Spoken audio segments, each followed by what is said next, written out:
Good afternoon. Doing another weekly vlog here. I've been doing a series in 3 parts about the books on my bookshelves. I know, I'll get to something else next time. So 2 weeks ago I did all the books I've already read. Then I did all the books I'm currently reading. My reading list is always a mess. And then speaking of messes, this one is also going to be a mess. All the books that I have, but I haven't gotten around to reading yet and maybe never will. Bit of background here. I've got a very bad habit of kind of buying books that I think I'm really interested in, I'm going to read immediately. And then I get, I'm a slow reader. I'm very much interested in the idea of stories and the idea of books. So like the idea of a book attracts me, but actually slogging through it is difficult for me. So I buy more books than I ever finish. I used to think that this was just kind of a personal quirk, like I was just kind of weird in that way. But I've since kind of compared notes with a lot of other people, and I'm led to believe that kind of many of us have this default. So perhaps you as well have a lot of books on your bookshelf that you haven't gotten around to yet either. My situation is somewhat unique, maybe, in the sense that I've been living abroad for most of my adult life. So I spent kind of 3 years living in Kyushu in Japan, then I moved up to Gifu Prefecture in Japan, then I moved back to the US for 8 months, then I moved back to Kyushu for 3 years, then I moved to Australia for 1 year, then I moved to Cambodia for 4 years, and then I moved to Vietnam where I've been living for 3 years. And I discovered the first time I made a major move that you cannot take books with you when you move. They're like the most difficult thing to transport. So like they weigh a lot, they're very expensive to ship. You can't take them in your suitcase because they get out over the weight limit. So essentially, kind of every time I move, I have to purge my book collection. And every time I've done this, there's a whole bunch of books on my book collection that I really wanted to get around to reading someday, but I just had to get rid of because you can't take them with you. I had to do that 3 years ago when I came to Cambodia. I had to do that before that when I left Japan. Just every time I move somewhere, I have to get rid of all these books that I had the best intentions of reading. So at this point, I don't know how long I'm going to stay in Vietnam, but at some point I'm probably going to make a move, and then some of these books I'm probably not going to get around to. Actually, truth be told, even under the best of circumstances, some of these books I may not have gotten around to anyways. I'm just gonna, I don't know. I've gotten into the habit of regularly reviewing all the books that I read, so if I do knock these off, you'll see about it, you'll hear about it sooner or later on the YouTube channel or on my blog. And then if I never get around to some of these, I'm estimating, we'll see how this works out in the kind of the next few months and the next few years, but I'm estimating maybe half of these I'm never going to get around to. Sorry, one more disclaimer before I get started on this. This camera has a 30-minute timer. I'm just going to let it cut me off. Wherever I am at the end of 30 minutes, if I don't get to all of these books, it's not the end of the world. I'll get through as much as I can. So, this one here, Peter Pan and Peter Pan in Kensington Gardens. I picked this up from the bookstore a couple years ago. Now, I love Peter Pan. This was one of my favorite books as a kid. I wasn't so young when I read the novel. I mean, I was very young when I saw the Disney movie, but I read the novel at around 11 or 12 or something. But I really loved it. And I recently reread the novel as an adult and loved it even more. It's just, there's all these there's all this humor in the narration style that I don't remember if I picked up on as a kid, but I really thought it was quite funny as an adult. So I picked this up because I've already read Peter Pan, but I haven't read Peter Pan in Kensington Gardens. Because before the novel Peter Pan, or before the stage play was before the novel, and before the stage play there was Peter Pan in Kensington Gardens, which is where the character of Peter Pan was first introduced by J.M. Barrie. Now, I picked this up when I saw it in the bookstore, and then I got it home and I looked it up on Wikipedia, and it turns out Peter Pan in Kensington Gardens is 9 chapters that were taken out of a larger book called The Little White Bird, which J.M. Barrie wrote before Peter Pan. And then, because I'm a bit of a completist, and it just kind of bugs me if I don't know the whole story, I thought, geez, well now I can't read it now. Now I want to kind of track down the whole of The Little White Bird and read all of that. Even though I'm given to understand that Peter Pan in Kensington Gardens kind of does stand somewhat independently from the rest of the book, The White Bird. It's just gonna, the sense of incompleteness is gonna bug me if I don't read the whole Little White Bird. So I don't know, I might not even get around to this. Hemingway, A Movable Feast. So I had just gotten done reading The Sun Also Rises, which is a Romana Clef, am I pronouncing that right? Romana Clef? I don't know. Romana Clef story about Hemingway's time in Paris. And then this is kind of Hemingway's time in Paris in the 1920s, told straight up, I'm given to believe. So kind of no more pseudonyms, kind of everyone's under their real names, and this is kind of another story about his time in Paris. I saw The Sun Also Rises compared to Movable Feast, and people were praising A Movable Feast. So I just bought it when I saw it in the bookstore, and then I haven't gotten around to it yet because I just have a lot of other books I'm trying to get through. George Orwell, Coming Up for Air.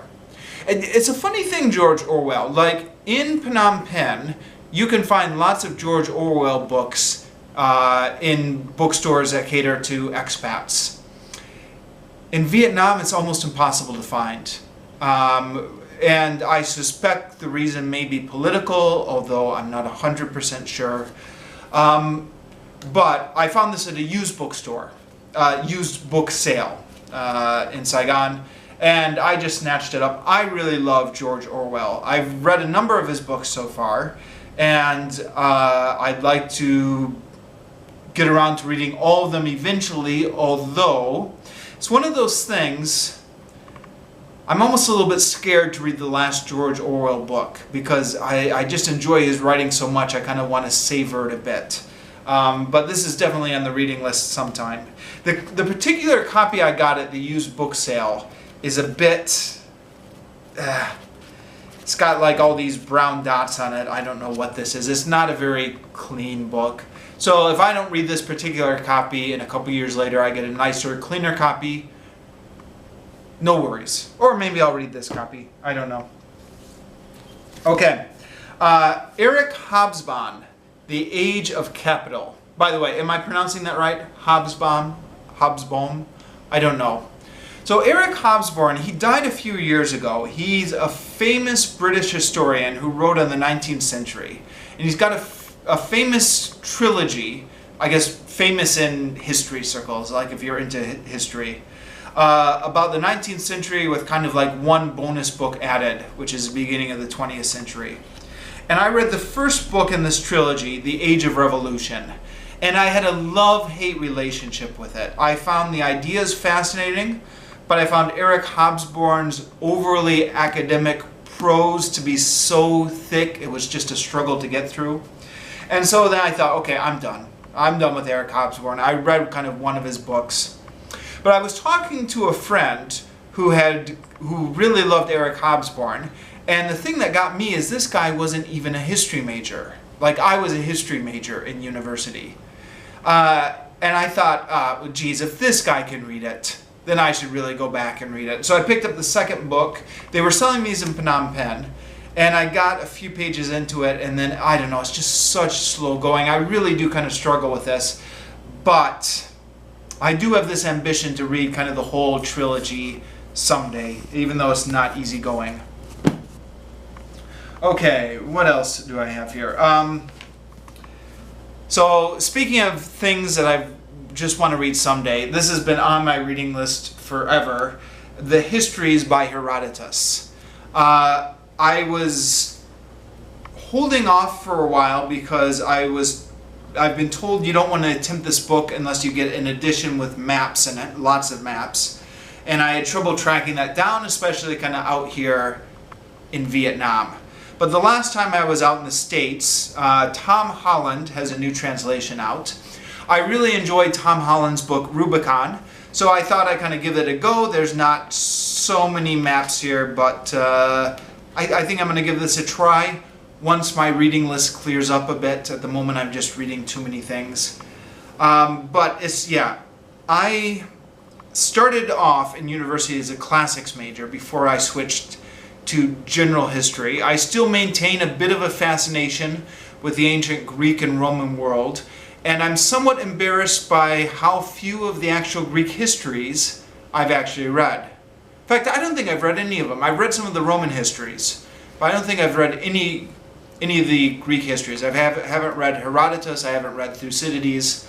So one of these days, this is kind of a gap that I just am meaning to kind of get filled, and want to read that.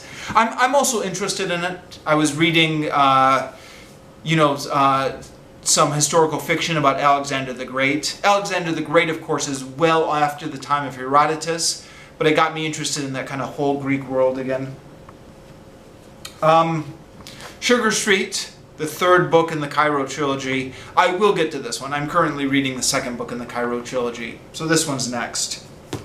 I've actually got a book here that is not here, if that makes sense. Or so there is a book that I brought with me from the States that I don't have with me now because I loaned it to a colleague. So no, I can't hold it.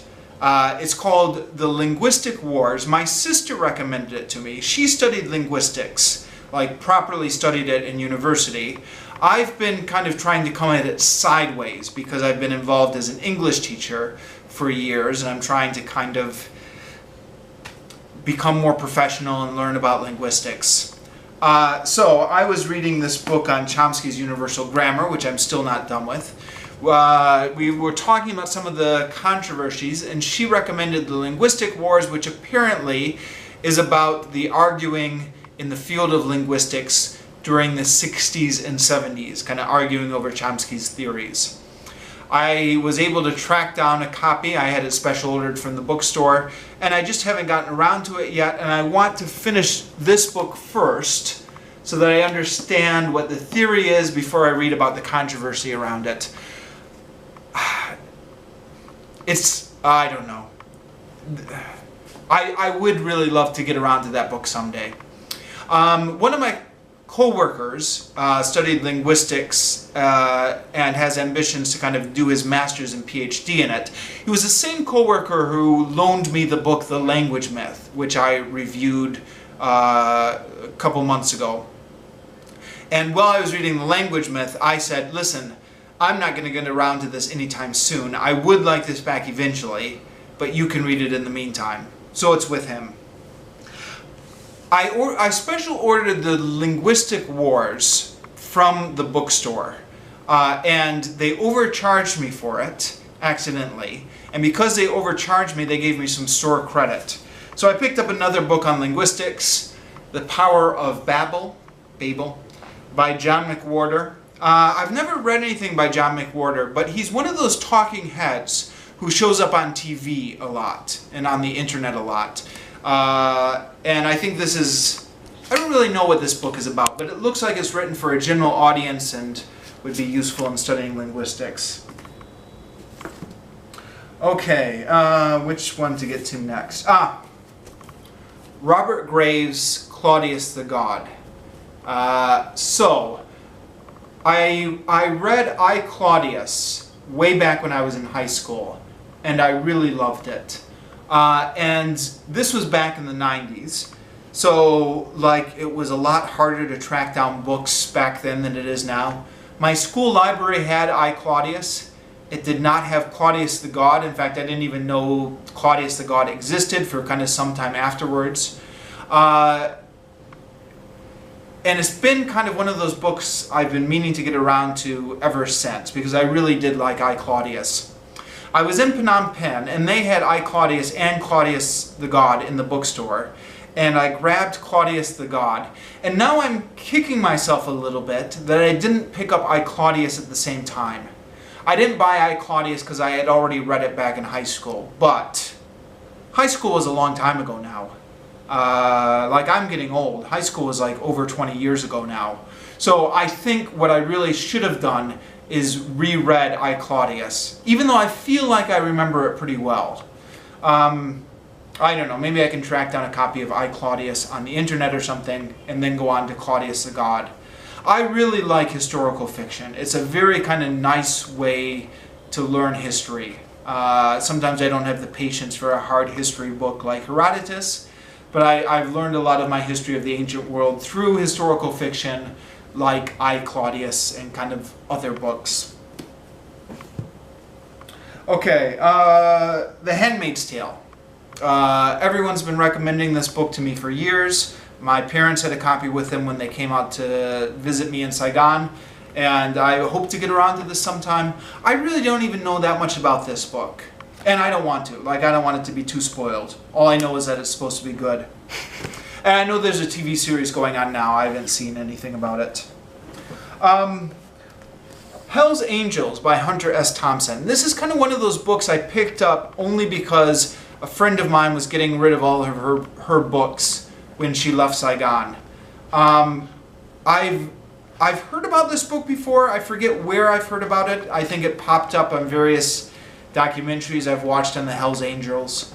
And I was flipping through it, and it looks interesting and well written. I know Hunter S. Thompson has a reputation for kind of writing on LSD and stuff like that. Some of that may be exaggerated. I've actually never read a Hunter S. Thompson book before, but I was just flipping through it and kind of, reading bits of it as you do when you're perusing a book. And it actually looked like it was really well written. The only thing, this is the kind of book that if I had found it at 19, it would have been the greatest thing ever. Now that I'm 40, I don't know how much time I can justify reading about the Hell's Angels. I feel like I'm almost past that kind of youthful rebellion stage of life. But I don't know. Maybe I'll get around to it. Easy Guide to Grammar. Picked this up from the same place, coworker who was leaving Saigon, getting rid of her books. I was flipping through this, and I think it's mostly stuff I already know, but like, as a language teacher, it's always good to brush up on your grammar. So, actually, this is another coworker who was leaving Saigon and getting rid of his books. This is Lewis Carroll, Alice's Adventures in Wonderland, and Through the Looking Glass. I've actually already read Adventures in Wonderland. I never got around to Through the Looking Glass, and I'd like to. They're both classics. Feels incomplete to read one without the other. So yeah, if I get a chance, I want to get around to reading this. Okay, now I'm kind of getting into more professional development books. So this is kind of more out of my natural interests as a former history major and into the never-ending quest to professionally develop myself as somebody who's kind of found himself as an English teacher at this station in life. So, Writing with Power.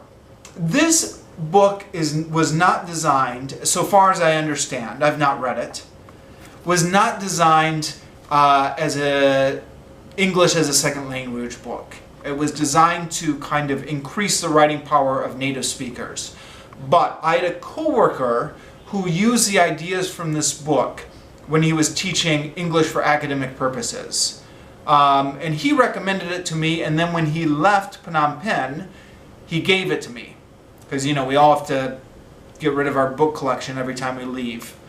And I have an interest in this because maybe it would help me teach writing better. He claimed it did.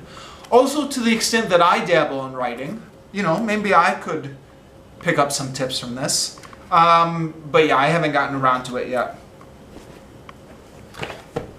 Teaching speaking. I was having a conversation with my manager, and I was saying, 90% of the time when I do a speaking lesson, I don't really teach them much. I just kind of have them talk and then give them feedback. And my manager said, you need to read this book. And he also said this would be quite good to read before I did the Delta, which I still have ambitions of getting the Delta done in the near future. So I had this printed off at the print shop. Haven't gotten around to it yet. Okay. 2 books in phonetics. Phonetics and Phonology by Peter Roach, and A Course in Phonetics by Peter Ladefoged. So both of these books were required reading for a course I did in graduate school for phonetics and phonology, which I did way back in 2010. And I did actually read sections of these books. They were weekly readings that were assigned, and some weeks I did the readings and some weeks I didn't, kind of depending on how organized I was from that particular week. But I did at least read sections of both books, and I found them both useful, and I have ambitions to kind of read them through cover to cover one day. And I've been kind of carrying them around with me ever since. I brought them from Australia back to America, brought them from America to Vietnam, to Cambodia, brought them from America to Cambodia, from Cambodia to Vietnam. Been carrying these around with me all these years and still haven't gotten around to reading them, but it's on my list. I'd like to read them. They seem like they're really kind of well written and kind of teach you a lot. Read Real Japanese. So at one point, I was actually working my way through this book. And I think I did actually kind of read the first essay on this. Yeah, looking at this, I made little check marks kind of where I would finish. And it looks like I finished almost the first essay. Yeah. Sorry, it's hard to talk about this succinctly without kind of talking about my whole history of studying Japanese and what works for me and what doesn't work for me. And I don't feel like talking about all that right now. So just suffice it to say, I was using this book to study Japanese. And I think it's good for what it was.